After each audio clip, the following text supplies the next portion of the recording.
વિદ્યાર્થી મિત્રો, વિદ્યુત રાસાયણિક કોષ અને પ્રક્રિયાની ગિબ્સ ઉર્જા. વિદ્યુત રાસાયણિક કોષ અને પ્રક્રિયાની ગિબ્સ ઉર્જા હર્શલ ગિબ્સ નામનો વૈજ્ઞાનિક હતો જેણે ગિબ્સની મુક્ત ઉર્જાનું વિધેય રજૂ કરેલું. બરાબર. તો આ જે ગિબ્સની મુક્ત ઉર્જા છે જે કોષ પોટેન્શિયલ છે એની સાથે સંકળાયેલી હોય છે. તેમાં બે બાબતોની આપણે ચર્ચા કરવાની છે, જેમાં એક બાબત છે જેને કહેવાય છે વિદ્યુતીય કાર્ય. વિદ્યુતીય કાર્ય જેના આપણે W ઇલેક્ટ્રિકલ કહીએ છીએ. વિદ્યુતીય કાર્ય જેને આપણે W ઇલેક્ટ્રિકલ કહીશું. તો આ W ઇલેક્ટ્રિકલ કેટલું મળશે? તો એ મળશે કોષનો પોટેન્શિયલ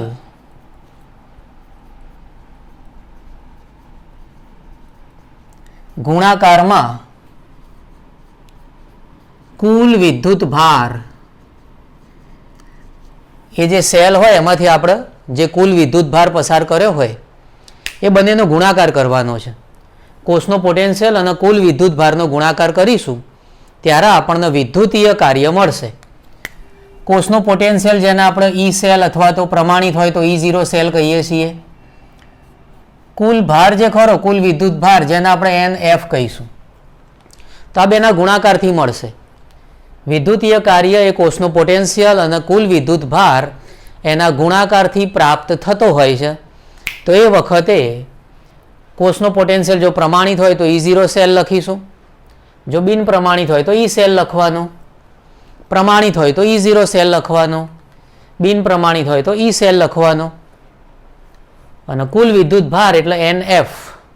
ઓકે, તો આ બેનો ગુણાકાર કરો ને એટલે તમને મળશે વિદ્યુતીય કાર્ય જેને W ઇલેક્ટ્રિકલ કહેવાય છે. હવે આ જે W ઇલેક્ટ્રિકલ ખરું એ મુક્ત ઉર્જા સાથે સંકળાયેલું છે. કોઈ પણ પ્રક્રિયા જ્યારે આપમેળે થાય તો તમને ખબર જ છે કે પ્રક્રિયા આપમેળે થાય તો બે પરિબળોમાં ફેરફાર થતા હોય છે. ઉષ્માગતિશાસ્ત્રનો બીજો નિયમ છે કે કોઈ પણ પ્રક્રિયા આપમેળે થાય તો વિશ્વની એન્ટ્રોપી વધે છે અને પ્રણાલીની મુક્ત ઉર્જા ઘટે છે. ઉષ્માગતિશાસ્ત્રનો બીજો નિયમ એવું કહે છે કે કોઈ પણ પ્રક્રિયા આપમેળે થાય તો વિશ્વની એન્ટ્રોપી વધે છે અને પ્રણાલીની મુક્ત ઉર્જા ઘટે છે. એટલે જ્યારે તમે આ જે સેલ છે, કોષ જે ખરો એમાંથી વિદ્યુત પ્રવાહ પ્રતિવર્તી રીતે પસાર કરશો તો એ વખતે મુક્ત ઉર્જામાં ઘટાડો થશે. કેમ કે તમે જાણો જ છો પ્રક્રિયા આપમેળે થતી હોય અને કોઈ પણ પ્રક્રિયા આપમેળે થાય તો પ્રણાલીની મુક્ત ઉર્જામાં ઘટાડો જોવા મળશે. ઓકે, તો અહીંયા મુક્ત ઉર્જામાં ઘટાડો થતો હોય છે. મુક્ત ઉર્જામાં શું થશે તો કે ઘટાડો થશે. તો એના માટે આપણી જોડે જે સૂત્ર છે એ ડેલ્ટા G બરાબર આવશે minus NFE cell. Delta G બરાબર માઇનસ NFE સેલ પ્રક્રિયા માટે હોય એટલે ડેલ્ટા GR એટલે કે રિએક્શન. રિએક્શન એટલે જે તે પ્રક્રિયા. તો અહીંયા લખાતું હોય છે ડેલ્ટા GR બરાબર માઇનસ NFE સેલ. માઇનસ કેમ આવ્યું એ તમને ખબર પડી ગઈ. કોઈ પણ પ્રક્રિયા આપમેળે થતી હોય તો પ્રણાલીની મુક્ત ઉર્જા ઘટે છે. ઓકે, દાખલા તરીકે એક્ઝામ્પલ લઈએ કે Zn વત્તા Cu2 પ્લસ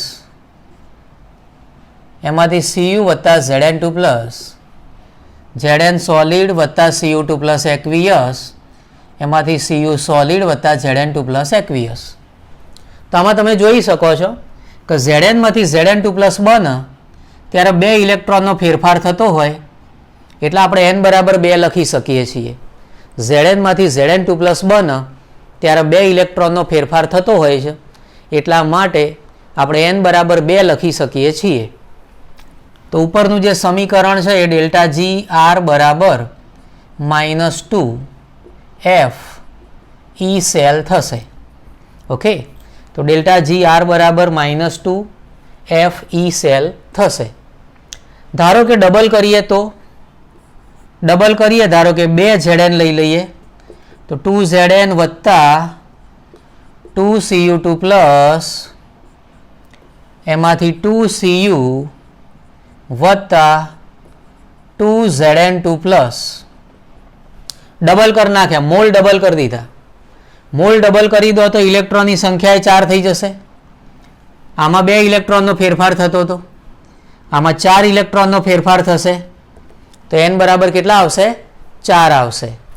તો n બરાબર જ્યારે 4 આવે તો એ વખતે તમે લખી શકો છો ડેલ્ટા જી રિએક્શન બરાબર -4 FE સેલ. તો ડેલ્ટા જી બરાબર -4 FE સેલ. ધારો કે પ્રમાણિત અવસ્થા હોય તો પ્રમાણિત અવસ્થા હોય તો જે સાંદ્રતા છે તમને ખબર જ છે કે દ્રાવણની સાંદ્રતા 1 મોલર લેવામાં આવતી હોય. પ્રમાણિત અવસ્થા વખતે દ્રાવણની સાંદ્રતા 1 મોલર લેવામાં આવતી હોય એ વખતે E સેલ બરાબર E0 સેલ થઈ જશે. પ્રમાણિત અવસ્થામાં E સેલ બરાબર E0 સેલ થઈ જશે. તો આ જે સૂત્ર ખરું આ સૂત્ર આપણે લખી શકીએ છીએ પ્રમાણિત અવસ્થા માટે. તો પ્રમાણિત અવસ્થા માટે ડેલ્ટા G0R રિએક્શન બરાબર -NFE0 સેલ. સૂત્ર તો આનું આ જ છે, ખાલી ચાંદલો જ કરવાનો છે. અહીંયા ચાંદલો કરીશું, અહીંયા ચાંદલો કરીશું. પ્રમાણિત અવસ્થા હોય એટલે આ રીતે ડિગ્રી લખાતું હોય ને, એટલે ડેલ્ટા G0R બરાબર -NFE0 સેલ. ઓકે, તો આ રીતે પ્રમાણિત અવસ્થા માટે આપણને સૂત્ર મળશે. ઉપર ખાલી પ્રમાણિત અવસ્થાનો ડિગ્રીનો ચિહ્ન કરવાનું રહેશે. આ ઉપરાંત બીજું પણ એક સૂત્ર સંતુલન અચળાંકનું આપણે ભણી ગયેલા છીએ કે ડેલ્ટા G0R બરાબર -RT ln K.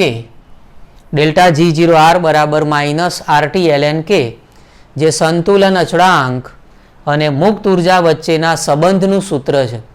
સંતુલન અચળાંક જેને K કહીએ છીએ અને મુક્ત ઉર્જા જેને આપણે ડેલ્ટા G પ્રમાણિત હોય તો ડેલ્ટા G0 કહેવાનું.